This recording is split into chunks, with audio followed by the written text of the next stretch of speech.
Oh yeah, it's Chris again. Just wanted to make a quick video before I set off for training. Just got a bit of time to kill. So I just thought I'd talk about UK MMA really needing a governing body. You know, it's been talked about lots before on like forums and stuff, and you know, over Facebook and face to face with people, but you know, talk's one thing, something needs to be done, I think. It's long overdue. And it will get to the point where if there isn't one, I think something bad will happen, and then I don't want to see it, but you know, maybe the sport could get banned. You know, at the most extreme point, it could get banned if someone dies. You know, a governing body, in my opinion, would be fairly easy to put together if you had the right people at the helm. There's a lot of I know a lot of like influential people, well-known people in UK MMA. I'm friends with a lot of them, and it is hard to get everyone around the table and to like talk about the things that need to be talked about. You know, health of fighters, medical stuff. You know, promoting the right shows properly. You know, I've fought on a lot of shows. I've been to a lot of shows with my fighters who I've coached. I've been to support friends who've fought. I've been through every stage of seeing a show come together, and I've been to good ones and I've been to some bad ones. You know, a governing body would hopefully have like a representative at every single show in the country. You know, to make sure things are going right, and if the right people got together to do this, I think it would just push the sport forward tenfold in this country, because still, you know, Joe Public still see MMA as, you know, quote unquote cage fighting, and it's barbaric, and you know, you wouldn't see it on BBC One like you used to see boxing and stuff on ITV, like you see boxing. That is, you know, pie in the sky. But that would be great if it used to be like when you could see like Nigel Benn fighting Chris Eubank on ITV Sport. You know, if you could do that for MMA, how good would that be? You know, for MMA in the UK, not just on like shitty Sky channels. You know, that no one really watches. You know, sci-fi and you know, channels like that. I mean, to push this sport forward in any way, shape or form, you need authority behind it. I watched a video about Dana White and how he works with the commissions over there, and he put out a video that said really he works towards legislation and rules so that no one can touch him. In this country, there's sod all. You know, I ain't got a licence to fight. I don't know anyone with any kind of licence to fight other than in, you know, like kickboxing and shit like that. But in MMA, which is, you know, the most raw form of fighting you can get, you know, it's as close to a fist fight on a Saturday night in town as you're going to get legally. You know, you won't get arrested for it. So it is a dangerous sport that needs regulating, and we've got nothing at the minute. Not really a sausage. We've got good officials, very good officials, and we're lucky. You know, people like Mark Goddard, Neil Hall, you know, really good officials. Ian Butling's got a group of consultants who go around officiating. If it weren't for people like that, the sport would be shit. It won't be. It would be underground. You know, you'd be fighting in car parks again. You know, in Birmingham and that. But it does need a governing body. So what I'm trying to like put out on this video is try and get some feedback off people of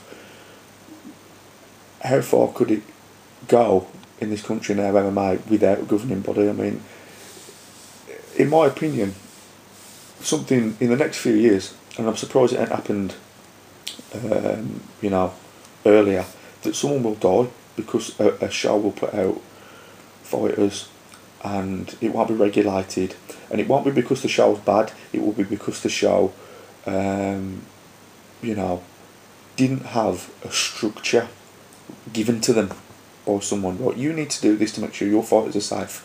You know, God forbid one day that someone's got hepatitis or HIV and they bleed over someone and something happens, the sport will be banned completely, I think, if anything like that happens. But there's only a couple of shows, I think, that do blood testing in the country.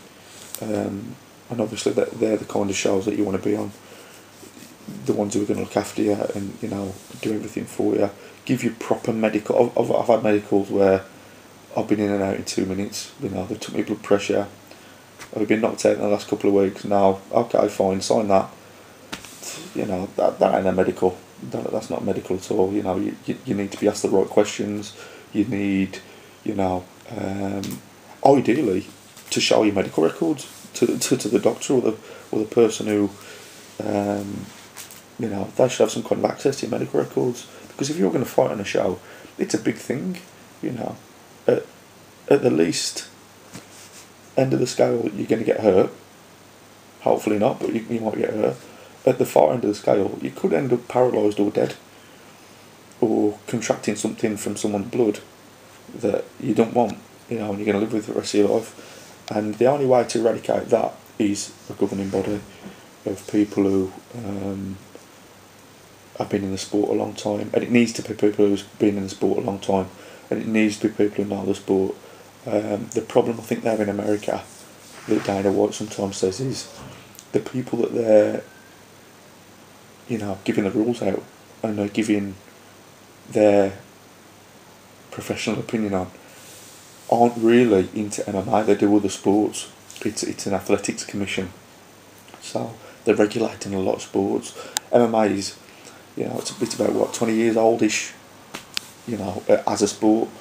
So it is still pretty new, and people are still coming to grips with, right, you know, it is boxing, it is wrestling, it is jiu-jitsu, it is Muay Thai, all combined. So we've got to try and, you know, come up with a rule set for that. And I think the Athletics Commission do the best, but I think there needs to be more people in America, in the Athletic Commission, who know about the sport. They should really take on some former fighters maybe, or good promoters, and stick them in, you know, some jobs there. But in terms of this country, there's plenty of people who've been in the sport a long time, you know, and who've put out fighters and who've, you know, been around and are well known. You know, I couldn't name them, but you know they are. I'm just wondering if people have got an opinion on how it could be done, because I've toyed with you know, some ideas before and talked to friends about it before. Again, talk's cheap, innit? I mean, you need some structure. You need to say, right, let's get certain people together on the day, let's have a little meeting about it and see what we can come up with, and, you know, try and take people's personal agendas out of the way, which I think has been a problem in this country. People have got personal agendas of, you know, they want to see their own promotion or whatever push forward a bit more, or their own gym, or, which is fair enough, you know, that's, you're only human, you want to you know, promote yourself and do right by yourself. But at the end of the day, it's a sport that we're all competing in and we're all watching, you know, and we're all doing something in.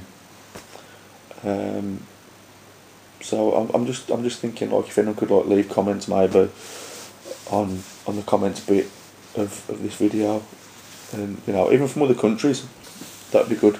If people from other countries, America, you know, and Europe and that, if they can maybe give some advice on what happens over in your country, or, you know, how you're regulated and how you go about things before you fight. It might give, like, us some ideas over here of how we could do it. So thank you.